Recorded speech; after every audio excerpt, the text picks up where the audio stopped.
Now, you heard, of course, there was a federal, you might have noticed there was a federal election recently. Rough score update.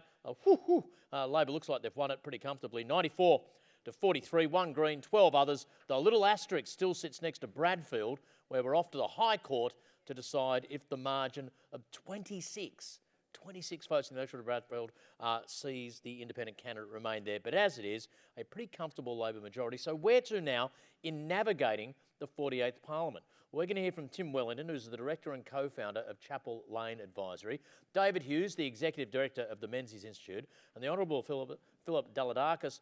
Until recently, you might know Philip for his work on the Victorian Legislative Council. He's now the managing partner at Orizontas. Who to navigate this panel of experts? The one and the only Chief of Corporate Affairs at the ABA, Fiona Landis. Fiona, it's all yours.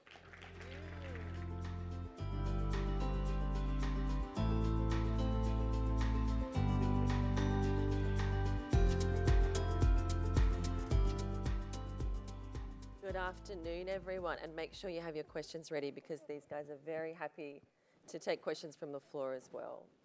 So good afternoon and welcome, everybody. When we first talked about doing this panel, we thought, it'd be really great to get a really insightful group of people together to talk about how we're going to navigate a minority parliament. Fast forward a few months and what we're actually dealing with, corporate affairs teams and plenty of people inside our banks who work with us on so many issues that are impacted by our daily work with the Parliament.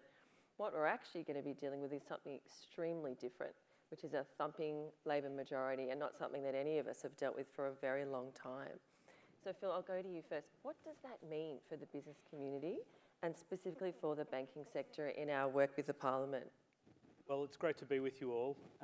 Nothing better than being late on day 2 of a 2-day schedule. So hope the wild and the untamed session. Hope you all bear with us. I think the most fascinating thing for me will be the Senate. A lot of people don't really give a lot of thought about the political instruments at play. And the Senate means that the government can pass legislation one of 2 ways, with the assistance of the coalition or the assistance of the Greens. So that means that when you're looking at trying to get legislation passed, you need to be working as closely with the opposition today as you would have been as if it had been a minority government anyway. And bringing in that thought from you, David, as the Executive Director of such an important think tank in the public policy space, how are you thinking about this kind of dynamic and what sort of discussions are you having amongst your colleagues on this topic? I think from the perspective of the banking sector, not a lot needs to change. I mean, it is an overwhelming result for Labor, but the most effective way that you can approach it is to still make a very strong case. I mean, you employ a large number of Australians. I imagine around 30% of retirement savings are held in banking shares. Advocate on behalf of your employees, your business, and your customers as well. If you seek to water down that message to appeal to a government that has an overwhelming majority, sucking up to them in every possible way, I don't think that really gets you anywhere. I just recall one of the more effective approaches that I witnessed in government was from BHP Chair Mike Henry, who would set out the discussion by pointing out that 10% of all retirement savings in Australia are held in BHP shares.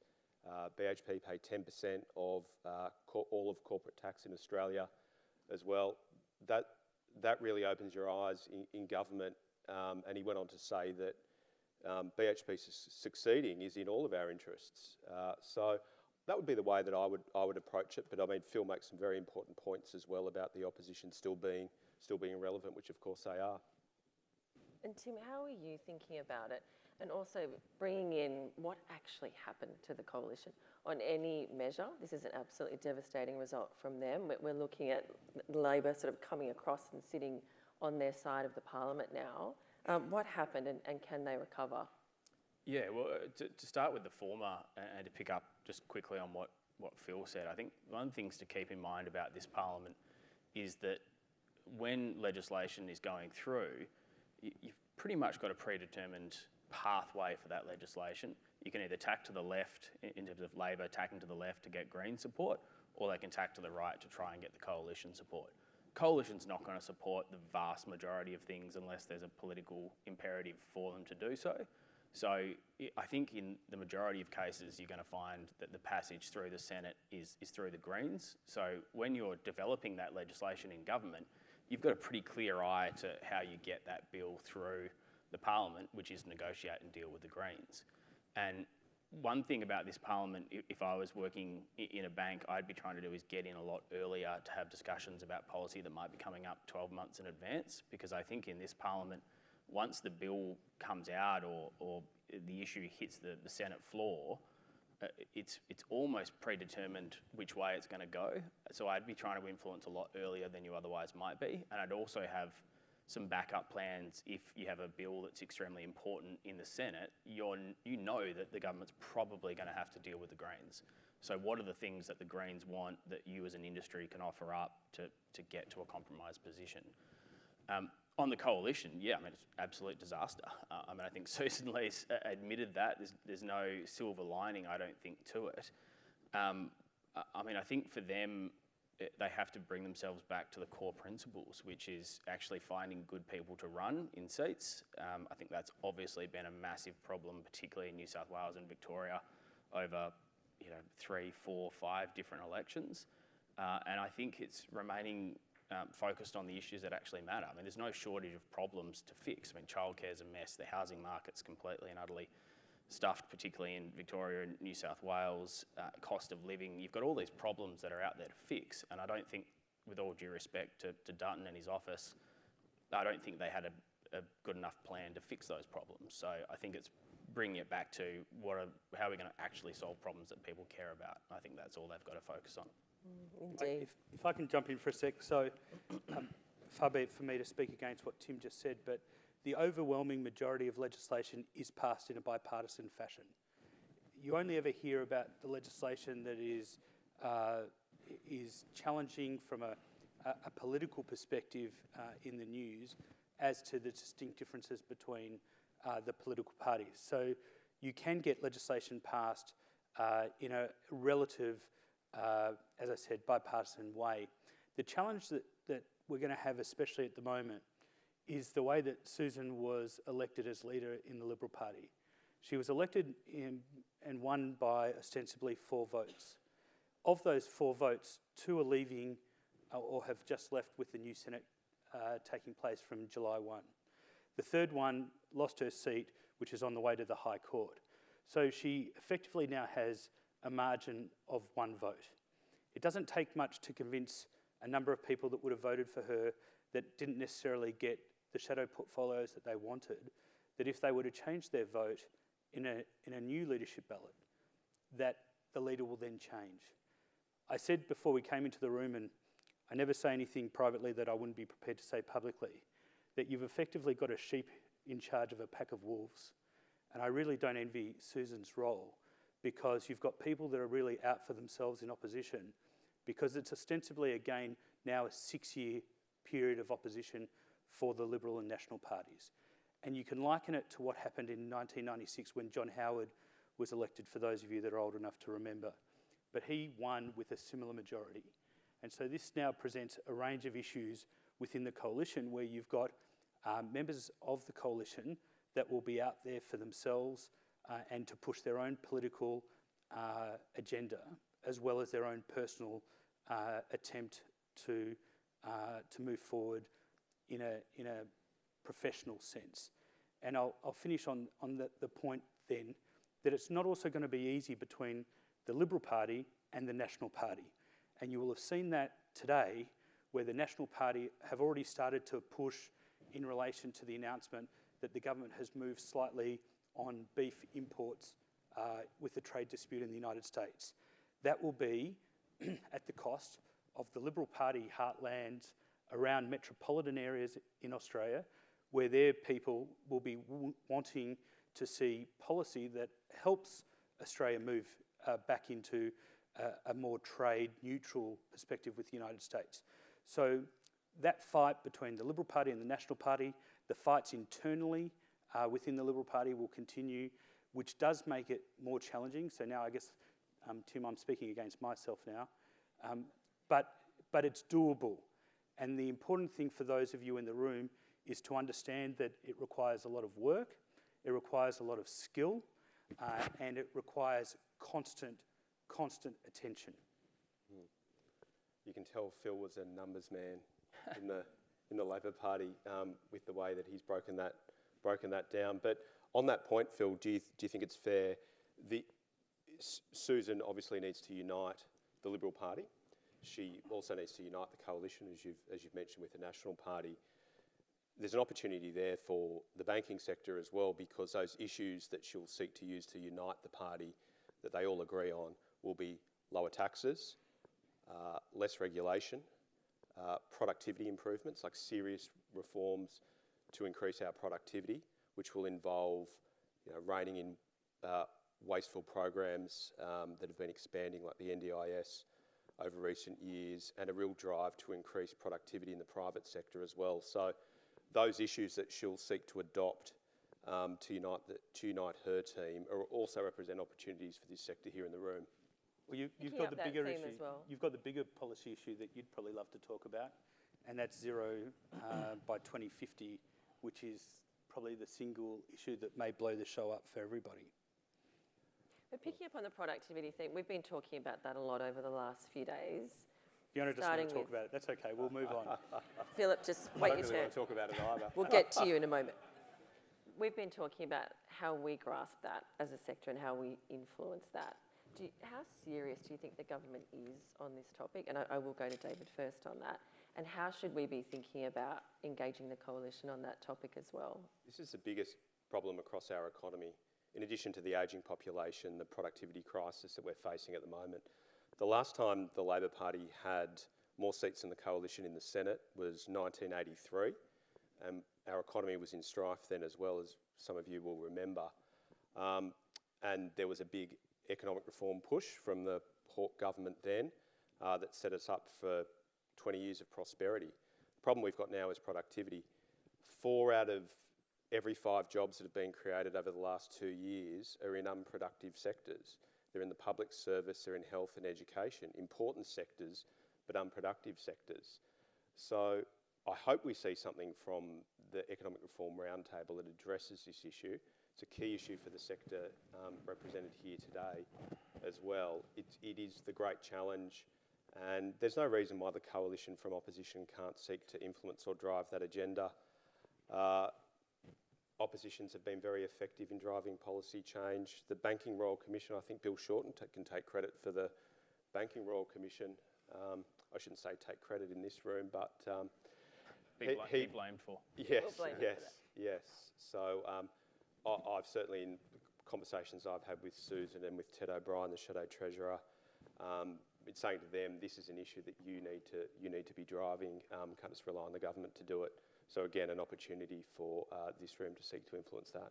And not that we want to think too much about the Royal Commission anymore, but going through this election, it wasn't lost on any of us that for the first time in many, many years, we were not front and centre during the campaign. We barely rated a mention. And Tim, what do you think about that in terms of how far we've come reputationally, and how do we really hold on to that as corporate affairs teams influencing our industry and the way we conduct ourselves? Yeah, I mean, I think that's obviously what you want. Letting Woolies and Qantas be front and centre was the right thing to do, and I don't think you want to get back there anytime soon. I think one thing that is a risk for the sector is that the scars of the Royal Commission are probably fading a bit. I think you probably have leadership looking at the exec teams of most of the banks out there. You know, the majority of them probably weren't in Royal Commission facing roles or weren't as scarred by the Royal Commission. So I think for corporate affairs teams, you don't want to be fearmongers. You don't want to be out there saying, you know, all of these terrible things could happen and the Parliament hates us and there's going to be a Senate inquiry into X, Y and Z if you do anything. But I think, you know, it's your job as corporate affairs people to be laying out in a devil's advocate way what the downside risks of doing something are.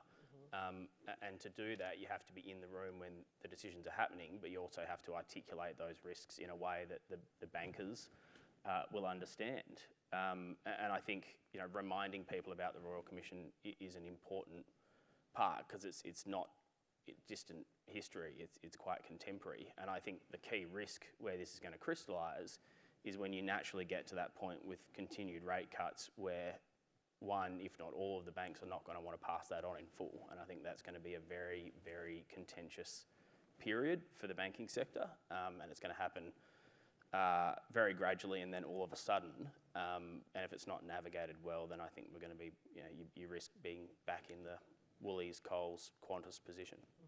Doesn't take much. No. And Phil, just going to the power dynamics within the Labor Party. So now the left faction federally is dominant in a way that they haven't been for a very long time. The New South Wales right numbers diminished, obviously losing 2 cabinet ministers in a fairly brutal fashion. What does that power dynamic mean for the business community and how should we be thinking about that? I don't think there's a lot of change at the moment because with the Prime Minister, you've got somebody that has been in Parliament for 30 years plus. He's seen a lot, he's experienced more, and he's also experienced the lows of the Gillard-Rudd nonsense that went on between 07 and 13. And so you're not going to see somebody that's going to deviate too far from the centre. As I said, having experienced, especially from 2007 to 2013, the one thing he understands better than anything is strong, stable government ensures that decisions are made, policies implemented, and politics continues as normal. When it goes too far one way or the other, that's when we have issues and leadership challenges and instability. And so you're not going to see the Prime Minister move too far from the centre. And in fact, it wouldn't surprise me to take on the point about productivity that David's raised. The Treasurer's raised productivity on a number of occasions, both during the campaign and then since the election. I'm strongly suspicious that the Treasurer wouldn't be doing that if they'd not had a conversation between himself and the Prime Minister in the first place.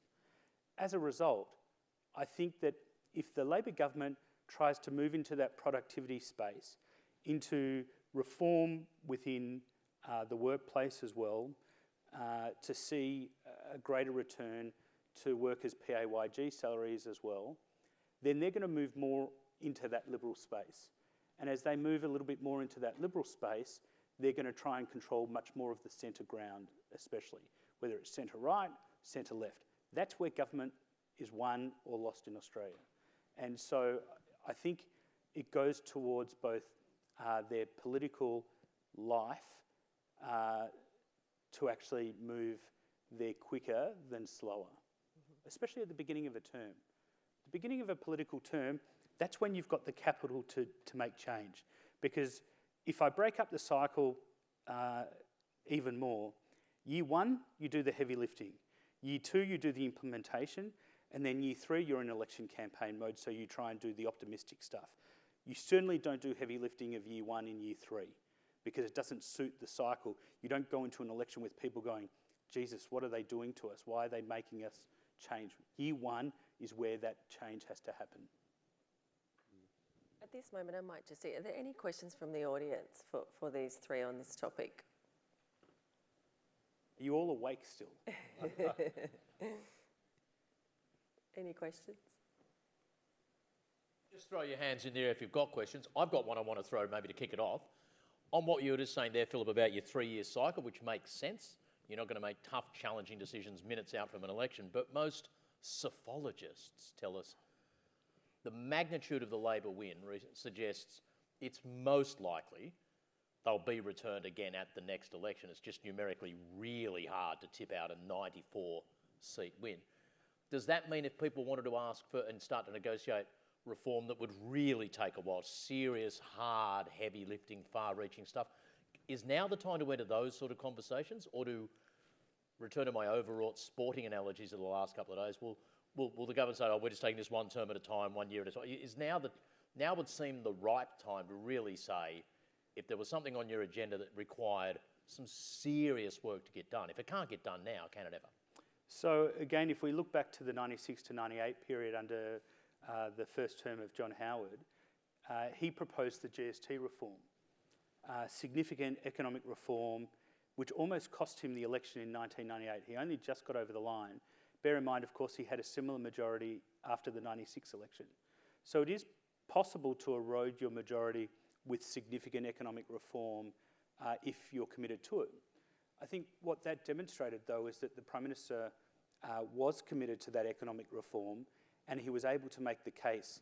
The problem is that he lost a significant number of colleagues, which he won back at the next election in 2001. Now, I know that the tamper was a significant issue in the 2001 election, but what it was able to demonstrate is that you had a leader that stood by his convictions, that implemented the reform that he said was needed to assist Australia, and he was able to then rebuild his political capital leading into the 2001 election. It's doable. It's certainly, I wouldn't for a moment say that Labor are a foregone conclusion in 3 years' time. If a day is a long time in politics, we're talking about still 3 years away. A lot can happen, but at this stage, you would expect that Labor are in a far better position than the opposition. Tim, David, is it the sort of time you could talk, 5-year agendas, 2030 and beyond? Sorry, Tim. One of the challenges that we've got now that didn't exist in 1996 or 1983 is that we've got shorter attention spans now, and John Howard could go on to talkback radio, go on to the nightly news and address hundreds of thousands of Australians in the absence of social media and any interference as well, and convince people of the benefits of reform. A relatively sensible piece of economic reform that's been proposed by many economists is broadening the GST at the moment. There was a poll this week that showed it was deeply unpopular. In this current environment in 2025, is that a reform challenge that any government's going to want to take on? It's very, very difficult now and a lot harder than it would have been back then. I hope that we do see reform, but it's going to be much more challenging now. And I agree with that. I think it's not about the time period available to the government, it's about their ability to convince people and get it passed and to implement it in a way that doesn't cost them too much political capital. I think that's the priority rather than having 2 terms. And I think, ask Campbell Newman if he thought he was going to get 2 or 3 terms. I'm sure he did, and he was out pretty quickly. So there's no guarantees that the government's going to be there long term, or that the Prime Minister's going to be there long term. He's bought the holiday house. Who knows where he's going? But we are inclined to make these assessments, aren't we? We think, they'll be there for 2 terms, 3 terms. But you fast forward back to 2004 and then 2007. I guess the factors there were having a rock star, what we thought was anyway. Phil, maybe we wouldn't call him that now, but Kevin Rudd coming in and taking over and having that incredibly successful win in 2007. Kevin and I aren't close. Many people I'm happy that he's on the other side of the world. I think many would agree with you. Let's go to an audience question. We've got a couple. Got the microphones, found a couple of homes there. What would you like to ask, mate? It's on. Just talk into it. Hold it up. Go for it. Hello? Oh, great. Simon from the demographics group last night, he presented some data just in relation to first preference votes. They were going to the third parties. Apparently that's on the rise, so the graph completed that. The last election, from memory, was fast approaching 35%, and Simon says that in due course Australia could be voting in a Prime Minister that's not from the ALP or the Coalition. Just wondering if the panel had any comments for the record. Sounds like a Hughes question to me. Well, this is a global trend. We're seeing it across the world. It started in the 90s here in Australia. Labor won, as we've alluded to, Adam, you mentioned before, a huge majority, but it was on the back of one of their lower, in historical standards, primary votes. And the preferential voting system helped to get them over the line. I don't think we will, in my lifetime, see a Prime Minister from a non-major party, but the trend with significant lower primary votes, yet something we're experiencing in Australia, this dissatisfaction with the major parties is a key challenge for both Labor and Liberal alike.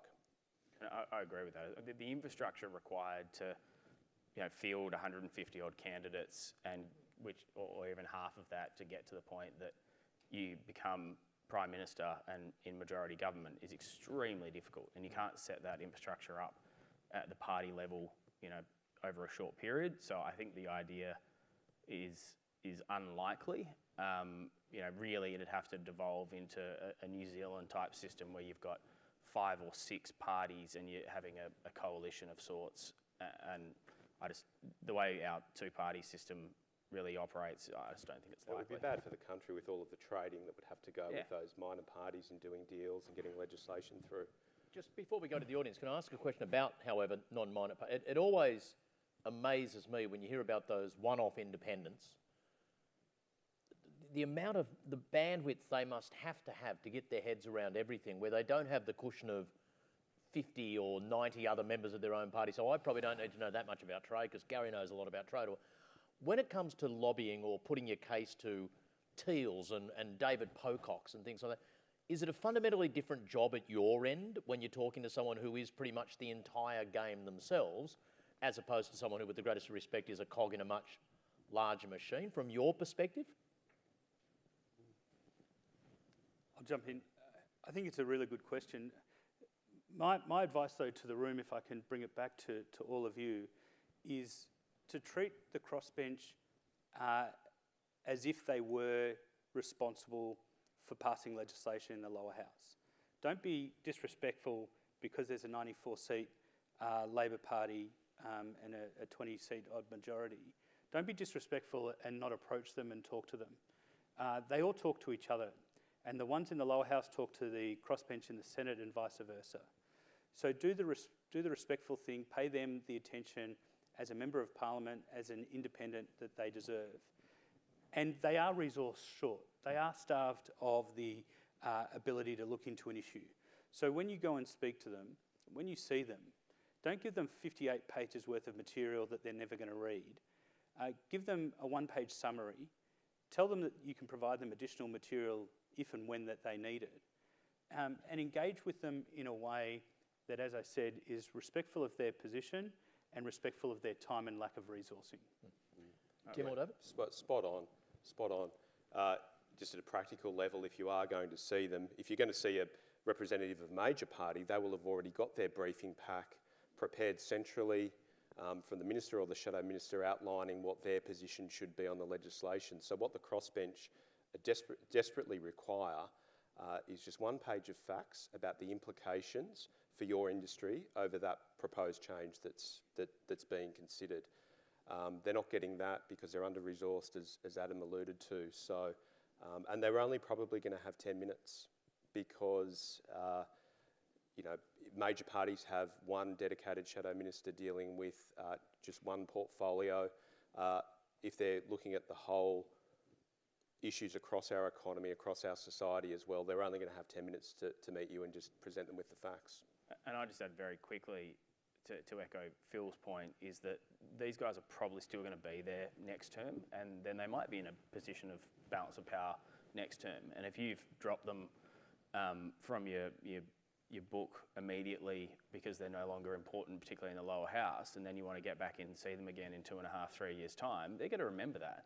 But they'll also remember if you consistently engage them when they weren't important. Like anyone, they're human beings, and they don't want to be used just for their position. If you maintain a relationship with them, you go and see them consistently, you treat them as if they did have the balance of power, then long term you're going to end up in a far better position. Playing the long-term game. Yep. And then have we got a question out here? Towards the back of the room, the microphone's found at home. Yeah, I think it's on. If you look around the world, there's lots of fiscal imbalances. So the UK is really constrained in a budget sense now from what it can do.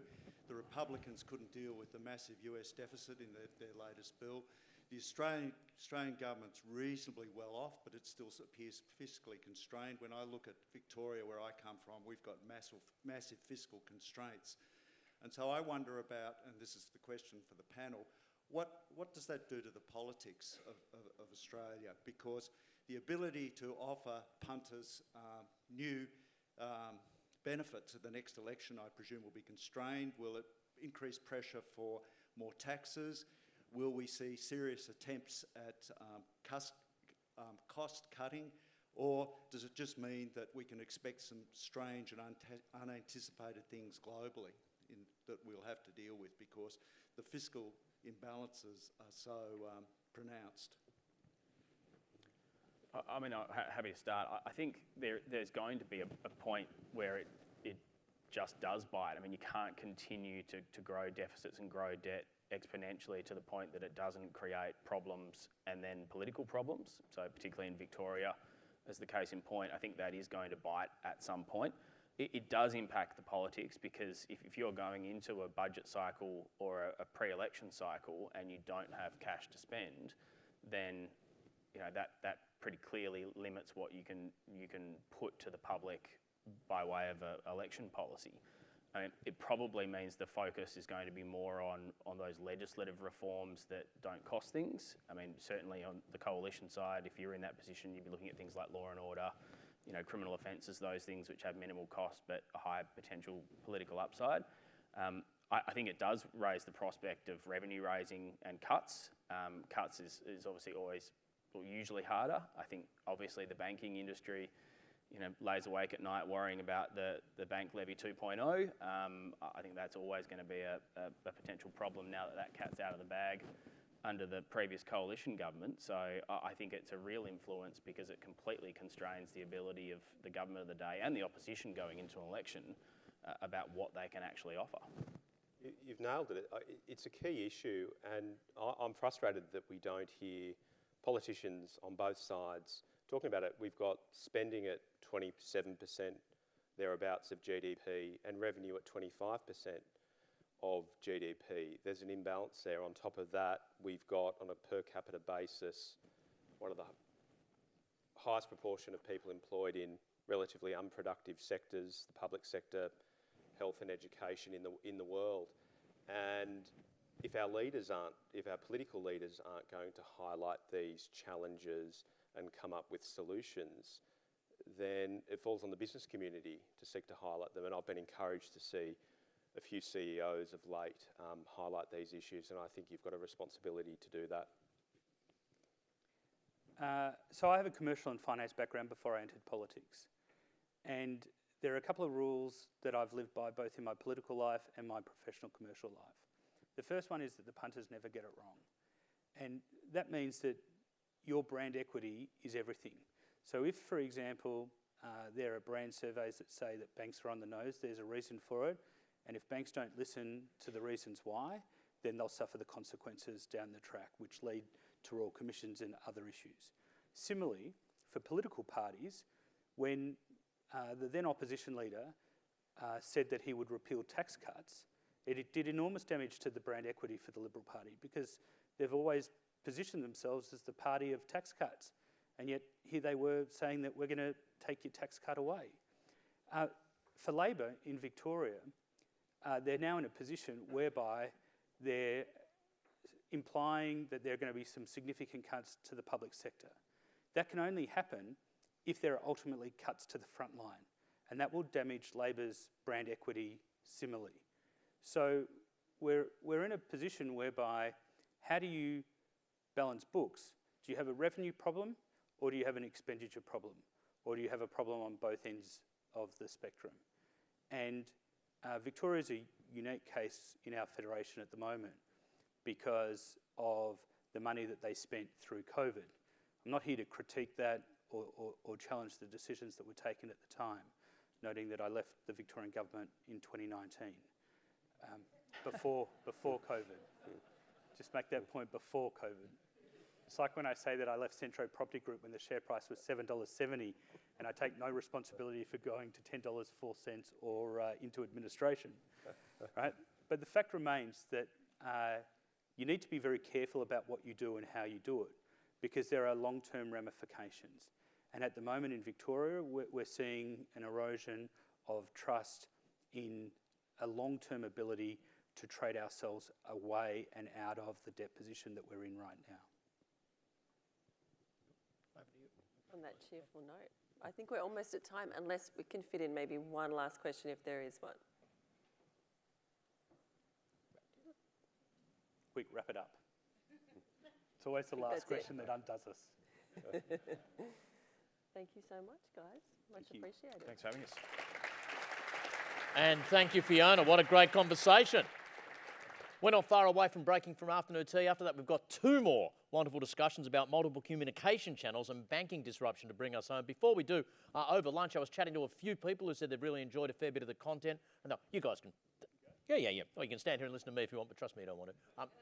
I had a great chat over lunch with a few people who enjoyed the conversation we had on AI and quantum in particular, and some people were pleasantly surprised that I seemed to know a little bit about what I was talking about. That's really sort of my geeky sweet spot.